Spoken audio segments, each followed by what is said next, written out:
Journalist అనో politician అనో మనం మల్టీ డైమెన్షనల్ వ్యక్తి అయిన దాసరి నారాయణరావుకు మనం ఇస్తున్నాం. ఖచ్చితంగా ఈ కార్యక్రమానికి అటెండ్ కావాలని నేను చెప్పడం జరిగింది.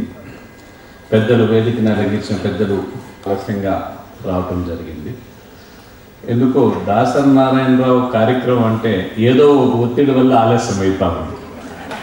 నేను ప్రతిసారి ఆలస్యంగా వస్తారని అనుకుంటారని మిస్అండర్స్టాండ్ చేస్తారని ఒక భావన నాకైతే వస్తూ ఉంది.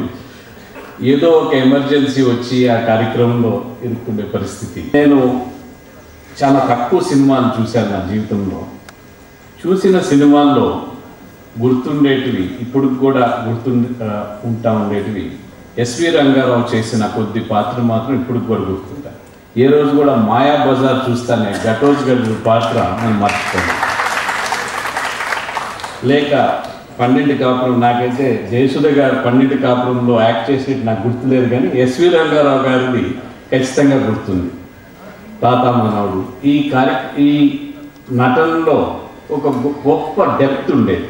ఇంకొక సినిమా నాకు పేరు తెలియదు, కానీ ఒక డెకాయిడ్గా ఒక దొంగగా యాక్ట్ చేస్తారు ఎస్వి రంగారావు గారు.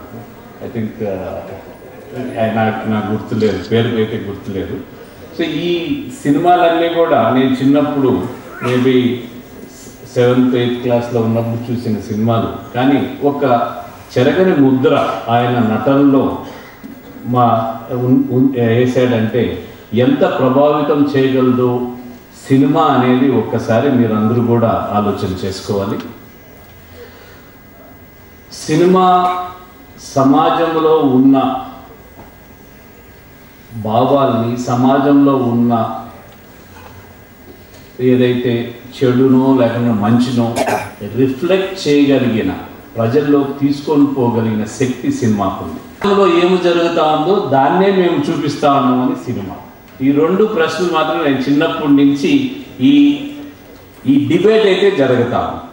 సినిమాల వల్లనే ఇదంతా జరుగుతూ ఉందని ఒక పక్క డిబేట్ జరిగితే, బయట ఏమో జరుగుతూ ఉందో అదే మేము చూపిస్తున్నామని సినిమా చెప్తాం.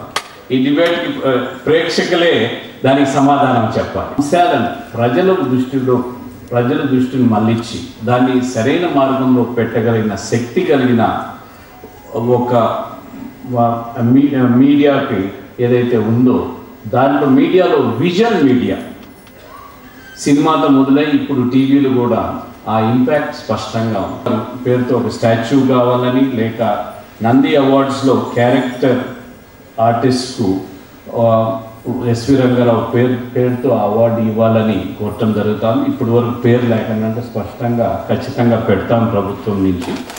ఇది కాక ఎక్కడైనా ఆడిటోరియం మనం కట్టా ఉంటే ఖచ్చితంగా ఎస్వి రంగారావు గౌరవానికి తక్కువ లేకన్నా ఒక మంచి ఏమి అంశం చేయగలుగుతామో వారి సలహాలు తీసుకొని ఖచ్చితంగా ప్రభుత్వం నుంచి చేస్తామని తెలియజేస్తూ, నాకు ఫిలిమ్స్కి సంబంధించి ఏమి అవసరాలు ఉన్నాయో వాటిని ప్రజలను ప్రభావం చేసే విధంగా ఉంటాయి. కాబట్టి ఇక్కడ 2-3 ప్రధాన అంశాలు ఉన్నాయి. ఒకటి పైరసీ వల్ల పాపము ఫిలిమ్స్కు చాలా ఇబ్బందికరమైన పరిస్థితి ఏర్పడింది. దాని చట్టం తెచ్చాం కానీ